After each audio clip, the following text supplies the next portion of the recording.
Mana tayyor kesib olgan andozamizni mana shu holatda ajratib oldik. Ya'ni boyagi model chiziqlarni ajratib oldik. Endi hozir qaysi holatda buni matoga joylashni men ko'rsataman, tushunarliroq bo'ladi. Mana qora mato yoyib oldim sizlarga tushunarliroq bo'lishi uchun. Mana men endi mana shu holatda olganmanda videoga mana bu holatda joylangan. Bu tarafimiz buklovda turibdi. Matoni eni cho'ziladigan liniya, matoni bo'yi mana bunaqasiga turibdi. Yeng bo'yiga matoni bo'yi turadi.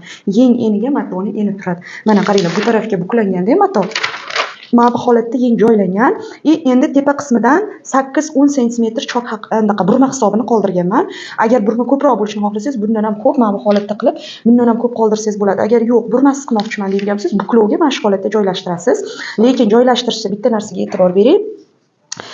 Yeng qismi mana bu holatda turmasligi kerak. Mana bu holatda tepa buklov qismidan bir xil liniyalar qolishi kerak mana shu holatda. Chunki bichilgandan keyin tanaga bu holatda o'rnatilgandan keyin yeng yotib beradi bu yoqqa qarab.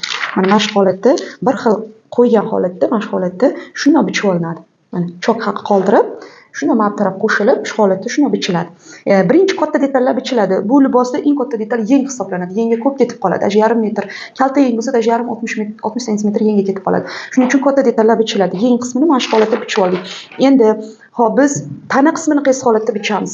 Oldi orqaga yeng mana shu holatda ikkita bichib olinadi. Hozir 2 qavat qo'yganimiz bu bitta tarafiga bo'ladi. Yana shunaqa 2 qavatdan qo'ysangiz, u orqa tarafi bilan ikkita yengga bo'ladi. Mana qarang, buklov holatda matoni bo'yi bo'ladi. Mana shu buklab olgan liniyamizga andozamiz mana shu holatda joylanadi. Mana bu bizda lishniy, mana bu buklagan liniyamiz lishniy liniya.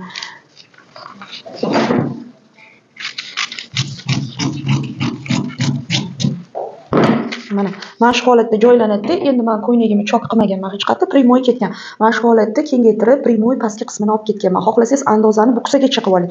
Mana shu holatda joylanadi. Buklovdan chok haqlari qoldirib, etek qismini xohlaganingizcha qilasiz. Oldi qism, orqa qismda bo'yin o'yini kichkina bo'ladi. Agar go'shtliroq ayollar bo'ladigan bo'lsa, ya'ni nima demoqchiman? Tanasi yog' yiqqan, balshmerka razmer bo'ladigan bo'lsa, mana bu yerdan orqa qismida chok haqini 2 sm qoldirsangiz, pastki qismini emas, faqat mana shu tarafini 2 sm qoldirsangiz, harakatlaganda orqa qismi sal kattaroq turadi. Orqaga ko'proq harakat kerak-ku. Shu holatda orqa qismiga sal ko'proq chok haqi qoldirasiz. Endi agar etek qismi buni pastki qismi burmalik ham chiqqan.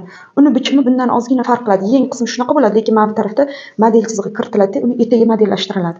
Hozir men faqat ustundagi fistyoshka ko'ylakni ko'rsatdim. Endi uni belidan pastini chok qilmoqchiman desangiz, xohlasangiz mana bundan yubkasini alohida bichsangiz ham bo'ladi. Primoy qilib olsangiz ham bo'ladi. Mana shu holatda oldi orqa qismlari bichiladi. Sizlarga qisqacha holatda tushuntirdim.